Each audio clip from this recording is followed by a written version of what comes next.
YouTube, what's going on, guys? I'm gonna look at the Discus in the 125.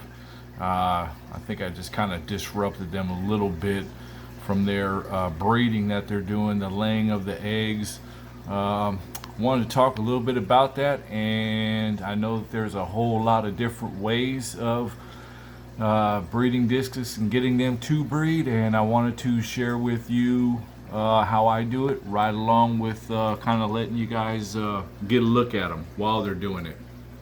Okay, so inside my tank I have about 100 parts per million TDS. That's total dissolved solids. And of course, total dissolved solids, the amount of total dissolved solids absolutely will affect discus during the egg laying period, because in harder water, that is, you're talking in the 7.5 plus 7.8 going up, what you end up having is the eggs will release calcium ions, which will block penetration of the sperm into the egg. Now, this is not 100% all the way across the board, but you actually can get a little bit of fry.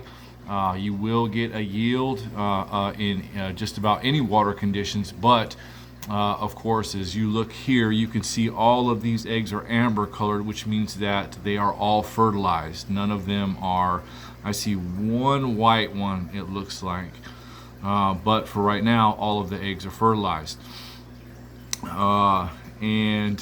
Of course, my total dissolved solids is what drives my pH. My pH is in this tank, not in all tanks, but as a good general rule of thumb, your TDS drives your pH. So your pH is an easy tell on the conditions of your water and if they are suited or good for breeding.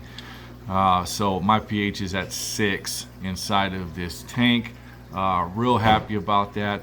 But I wanted to share those tank parameters with you guys and let you know why I keep them that way. There are discus keepers in the hobby that will go ahead and drop their pH when they want their discus to breed, and there are some advantages to that because, of course, they can control the time when the discus breed. Like in this tank, this is a community display tank. I'm obviously not going to try to save these eggs. I'm not going to try to breed them. I'm not going to try to raise them. That is a whole lot of work, and I just don't want to do that. And that's not what this tank is for. So, but that kind of digresses from the topic. I enjoy keeping the TDS where they do display more normal behavior like they do they are doing right now.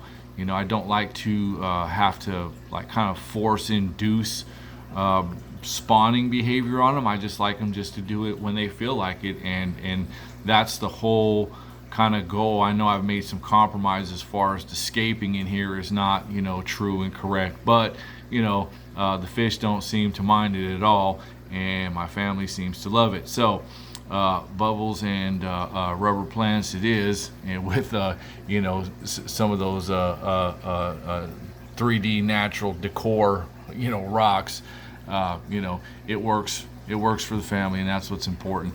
The water conditions is what works for the fish, and that's what I'm after, them and their health. Guys, this is what's going on inside the tank. I think I've kept these guys spooked for long enough. They're all sitting there hiding behind, wherever they can. It's because they just don't know what's going on with this old camera here. So, anyways, I'm gonna go ahead and get up out of their business. And guys, everybody in the fish keeping community, stay safe and stay clean. Scuba Steve, I'm out.